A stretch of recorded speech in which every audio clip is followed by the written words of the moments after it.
Ibu yang dirahmati oleh Allah Subhanahu wa taala, ada 6 yang harus kita lakukan agar supaya iman dan takwa kita dalam menjalankan ibadah puasa ini dapat kita lakukan dengan sebaik-baiknya.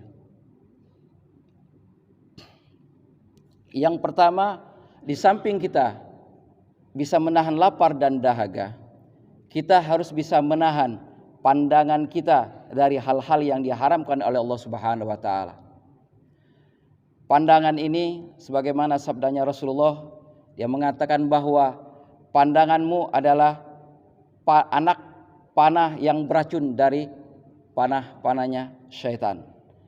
Maka ketika kita menjalankan ibadah puasa, kita harus bisa menjaga pandangan kita sehingga kita dapat menahankan syahwat kita, menahan keinginan kita dari pandangan kita. Dan yang kedua adalah bagaimana kita bisa menahan lidah kita dari hal-hal yang membatalkan puasa kita. Dan ini dapat kita lakukan dengan rasa keimanan kita kepada Allah Subhanahu wa taala. Oleh karena itu, yang dapat membatalkan puasa bukan hanya lapar dan haga bagi orang yang khawas, adalah dia bisa menjaga lidahnya dari hal-hal yang membatalkan puasanya. Apalagi zaman sekarang yang begitu canggihnya alat komunikasi kita bisa melakukan kata-kata kotor melalui media sosial, dan itu sama saja dengan hal yang kita katakan. Artinya perkataan kita dengan tulisan kita adalah nilainya sama saja, karena itu berasal dari keinginan dari hati kita. Maka itu bisa dapat membatalkan puasa kita. Maka yang bisa membatalkan puasa dari lidah kita adalah ghibah dan dusta. Dua dosa ini yang sangat besar, yang dapat membatalkan bukan hanya puasa kita, tapi seluruh amal ibadah kita. Dan balasan bagi orang yang berghibah ini adalah dia memakan bangkai saudaranya. Dan dosa yang paling besar, kata Rasulullah, adalah dusta. Ra'suz dzunubil kazibu. Biangnya dosa itu adalah berdusta. Kemudian selanjutnya, dia bisa menahan telinganya dari hal-hal yang membatalkan puasanya, termasuk mendengarkan riba, berita bohong atau hoax, ataupun kata-kata kotor. Itu pun bisa membatalkan puasanya. Oleh karena itu, bagi orang yang ingin meningkatkan amal ibadah puasanya, diharapkan agar supaya dia bisa menahan telinganya dari hal-hal yang dapat membatalkan puasanya. Dan hal ini adalah umum bagi kita, tetapi lebih kita tingkatkan bahwa ketika kita mendengarkan kata-kata kotor, kata-kata ghibah, itu bagi yang berghibah dan yang mendengarkan ghibah adalah sama saja dosanya. Oleh karena itu, ketika kita mendengarkan ada orang yang berghibah, lebih baik kita menghindar. Tidak perlu kita ikut campur di dalam perkataan yang membuat orang dighibahkan demikian. Makanya hati-hatilah kita bergaul, karena pergaulan ini bisa mencelakakan bagi kita. Dan kemudian selanjutnya yang paling penting adalah kita bisa menahan, kita bisa menahan tangan kita dan kaki kita dari hal-hal yang membatalkan puasa kita. Karena hal ini ketika kita memakan makanan barang yang bukan hak kita, bukan hanya puasa kita yang batal, tetapi pahala yang kita lakukan akan berguguran.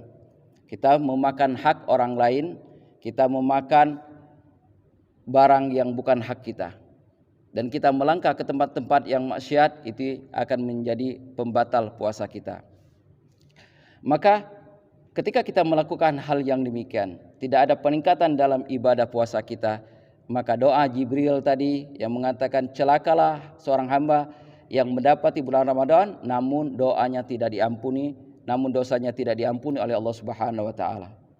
Karena di dalam mengamalkan ibadah sebagaimana yang disabdakan oleh Rasulullah, kam min shaimin laisa lahu min syamihi ilal ju wal atas. Berapa banyak orang yang menjalankan ibadah puasa tidak mendapatkan daripada ibadah puasanya kecuali rasa lapar dan dahaga.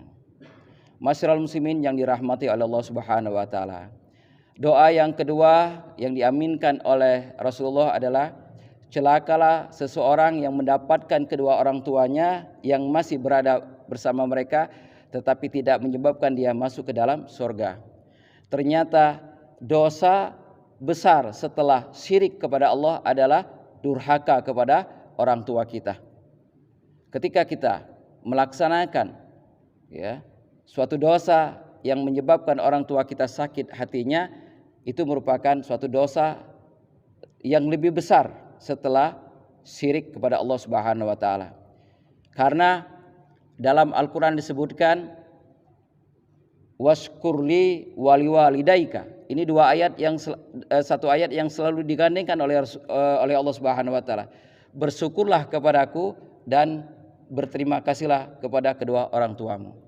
Artinya kedudukan orang tua kita adalah setelah Allah Subhanahu wa taala.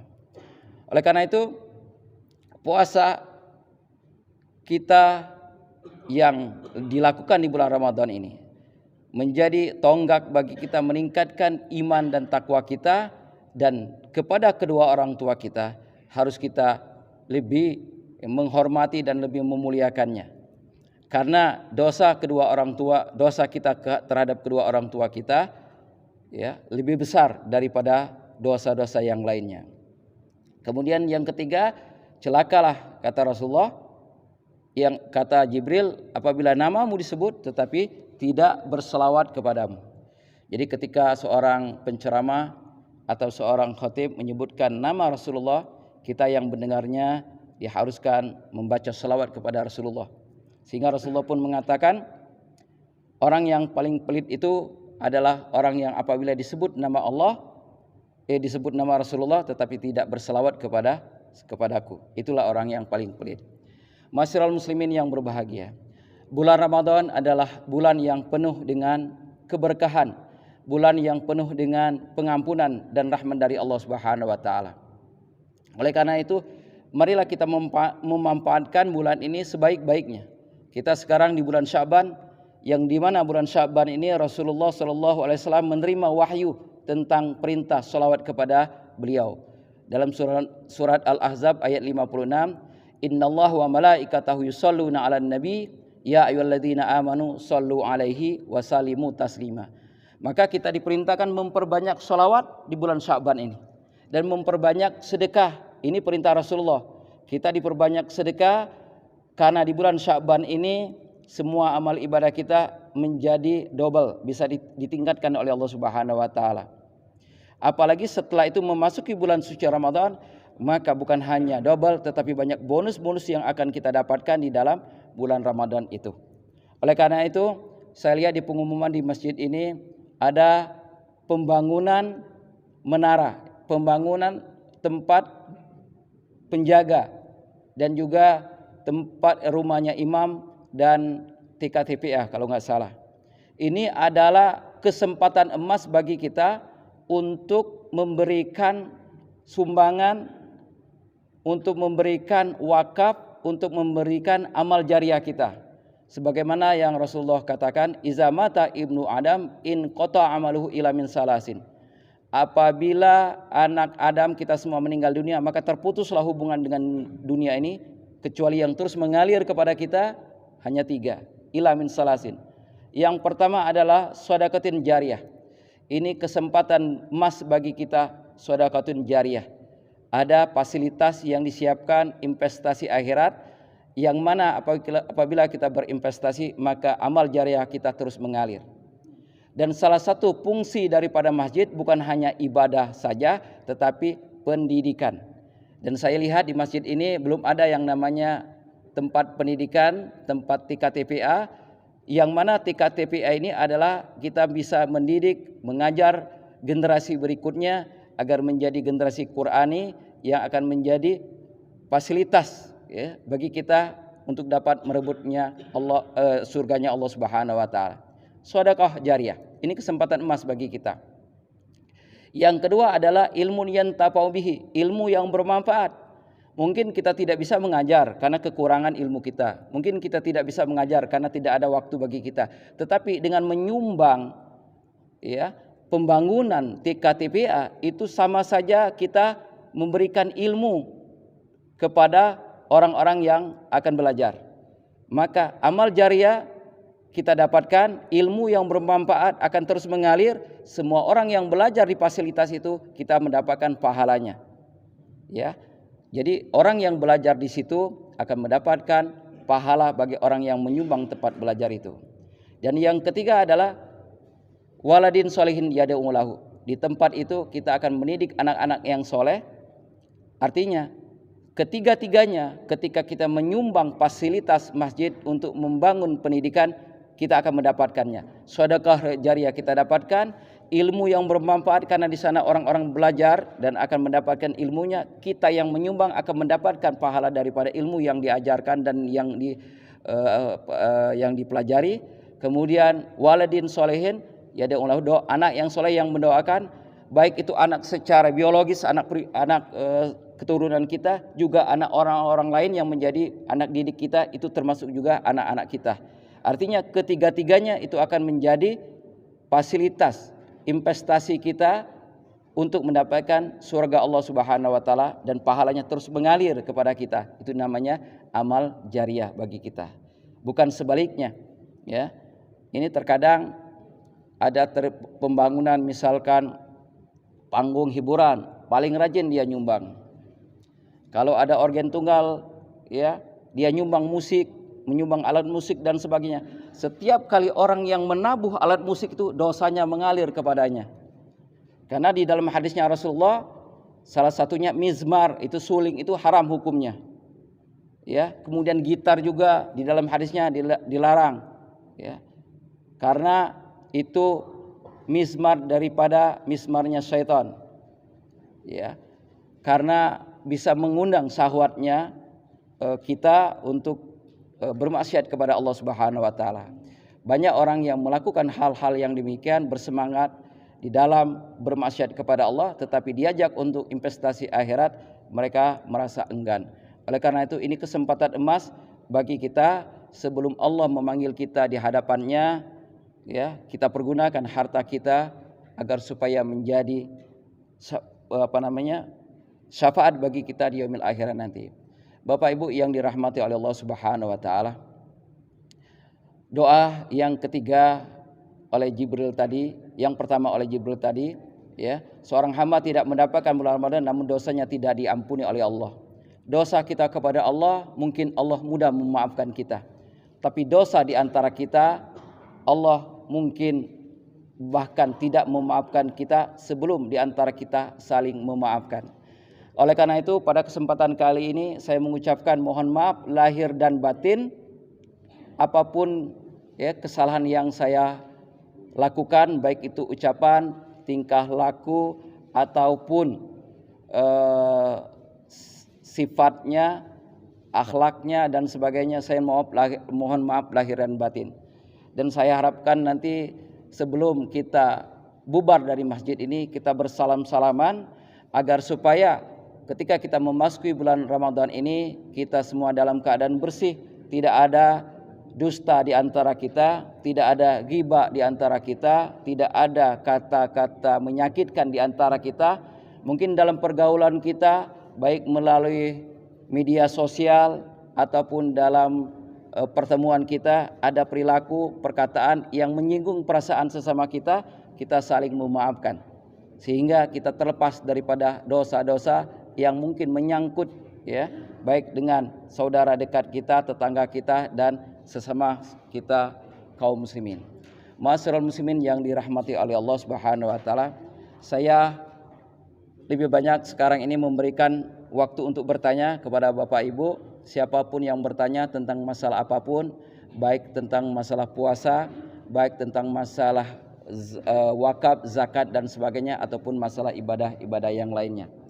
Kami silakan kalau ada yang mau bertanya. Assalamualaikum warahmatullahi wabarakatuh. Waalaikumsalam warahmatullahi wabarakatuh. Ustaz yang saya hormati, Ya. bagi anak-anak wanita yang sedang menyusui itu kalau tidak salah ada keringanan untuk tidak melaksanakan ibadah puasa. Nah, tapi konsekuensinya harus membayar fidyah. Nah, bagaimana tata cara membayar fidyah tersebut? Kemudian kalau fidyah itu misalnya dalam bentuk makanan itu diberikan ke masjid untuk buka bersama, itu boleh apa tidak? Nah, setelah tidak melaksanakan ibadah puasa dan sudah membayar fidyah, apakah setelah tidak menyusui lagi tetap akan melaksanakan ibadah puasanya sebagai puasa qadha? Terima kasih. Wassalamualaikum. Waalaikumsalam warahmatullahi wabarakatuh. Jadi di dalam surat Al-Baqarah disebutkan ayyaman ma'dudat faman kana minkum maridan aw ala safarin faidatun min ayyamin ukhar.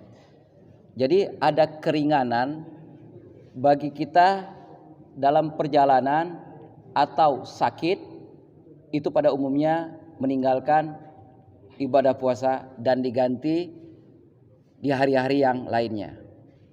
Dan bagi wanita boleh dia, bukan boleh, tidak wajib berpuasa atasnya kalau dia berhalangan, baik itu haid, nifas dan menyusui. Apa yang dilakukan sebagai ganti daripada puasa itu, ya, dikatakan di situ faidatum min ayyamin ukhar. Dia harus diganti dengan hari-hari yang lainnya. Ya, diganti dengan hari-hari yang lainnya. Kalaupun dia memberi makanan kepada fakir miskin, ya, maka itu sebagai gantinya dia berpuasa. Kalau dia tidak mampu mengganti di hari-hari yang lain.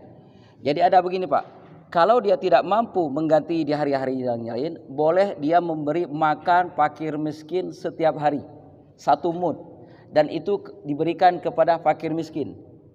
Ya, kalaupun diberikan kepada masjid, dia bilang bahwa itu fidyah, dan fidyah ini harus diberikan kepada fakir miskin. Itu. Jadi sebaiknya itu lebih baik diberikan langsung kepada orang yang bersangkutan. Gitu. Kalaupun dia nanti bisa menggantinya dengan hari yang lain, ya, dia tidak memberikan makanan juga tidak apa-apa. Tetapi yang lebih baik dia juga memberikan makanan dan menggantinya dengan puasa, itu lebih baik. Ya, jadi boleh Pak, boleh menggantinya dengan makanan kalau misalkan dia tidak mampu menggantinya di hari yang lain, dan boleh dia menggantikan dengan puasa tanpa memberi makanan, atau kedua-duanya memberi makanan dan dia mengganti dengan puasa, itu yang lebih baik.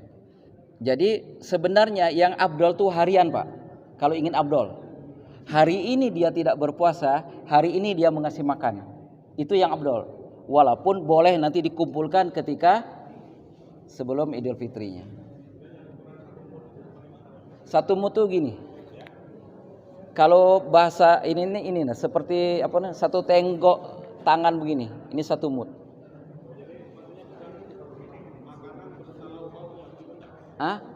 Boleh seperti itu, tapi yang awalnya pada intinya itu beras, makanan pokok. Kalau dia kurma seperti ini, kalau misalnya gandum seperti dan beras seperti ini gitu. Ya pokoknya seini aja. Iya. Berarti ini cuma sehari makan berarti. Sekali makan 1 hari itu. Ya, ada yang lain?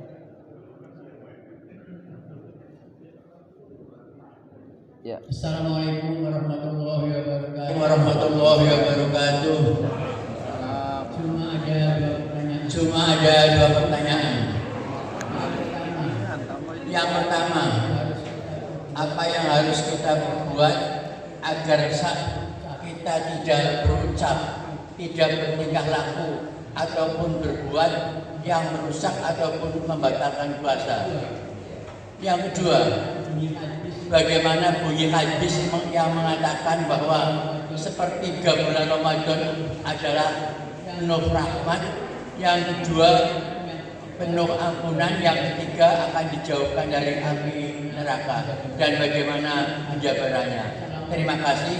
Assalamualaikum warahmatullahi wabarakatuh. Waalaikumsalam warahmatullahi wabarakatuh.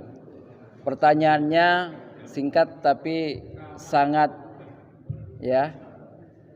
Bagaimana kita bisa, ya, menahan pandangan, pendengaran, ya, kemudian lisan kita dari hal-hal yang membatalkan puasa.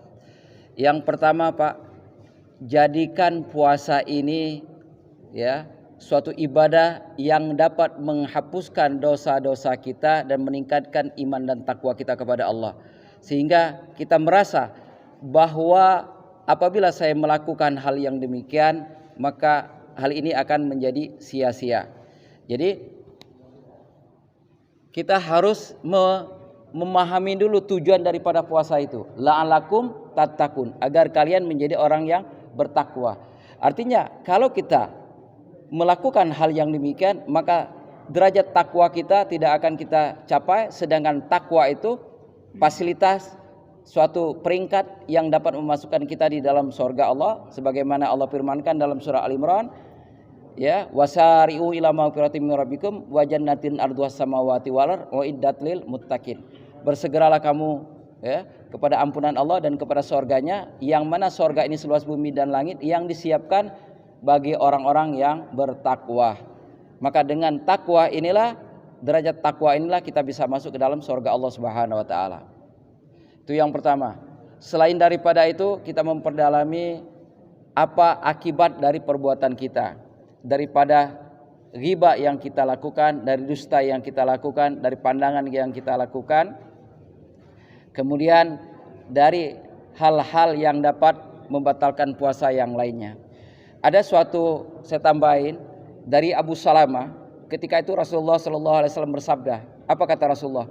Rasulullah berkata kepadaku, kata Abu Salamah, aku lagi sedang tidur, kemudian datanglah kedua orang laki-laki membangunkan saya, kemudian dia mengajak saya naik ke sebuah gunung, ya, di dalam mimpinya itu, dan itu adalah malaikat. Kata Rasulullah, saya tidak mampu.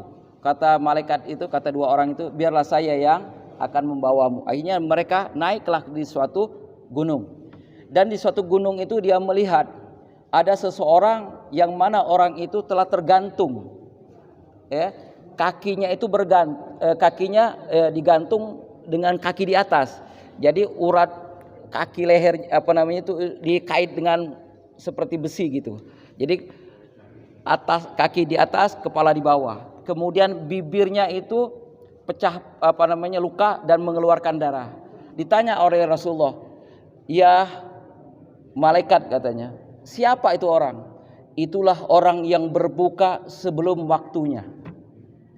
Hukuman orang yang berbuka sebelum waktunya atau yang batal puasanya dengan sengaja sebelum waktunya, hukuman yang seperti itu. Apalagi saat ini bukan hanya membatalkan, orang sengaja tidak puasa. Ya, kita dekatin puasa pasar hidup. Lihat saja nanti di bulan Ramadan, banyak orang yang tidak berpuasa dengan sengaja. Orang yang batal saja, misalkan dia melihat makanan ini seperempat jam lagi belum istilahnya beduk maghrib, belum batal, dia sudah batal. Hukumannya nanti digantung di neraka dengan bibirnya luka, robek dan keluar darah. Itu hukumannya, ya. Nah, kalau kita memperhatikan salah satu hadis ini, kita mungkin rasanya akan merasa takut untuk membatalkan puasa kita, ya. Itu yang pertama. Yang kedua, pertanyaannya bagaimana? Jadi hadis tentang sepertiga rahmat, sepertiga ampunan, sepertiga itqu minan nar, itu hadisnya lemah, dhaif, ya. Bahkan sebagian mengatakan itu palsu. Yang benar adalah sepenuh Ramadan itu adalah rahmah, sepenuh Ramadan itu adalah ampunan, sepenuh dari Ramadan itu adalah itqu minan nar. Jadi tidak ada yang dibagi-bagi seperti itu. 10 hari pertama rahmah, 10 hari kedua maghfirah, 10 hari yang ketiga adalah itqu minan nar. Jadi itu hadisnya lemah, Pak. Dan bahkan ada yang mengatakan itu palsu gitu. Artinya sejak dari Ramadan pertama pengampunan dapat kita raih. Sejak Ramadan pertama itqu minan nar dapat kita raih.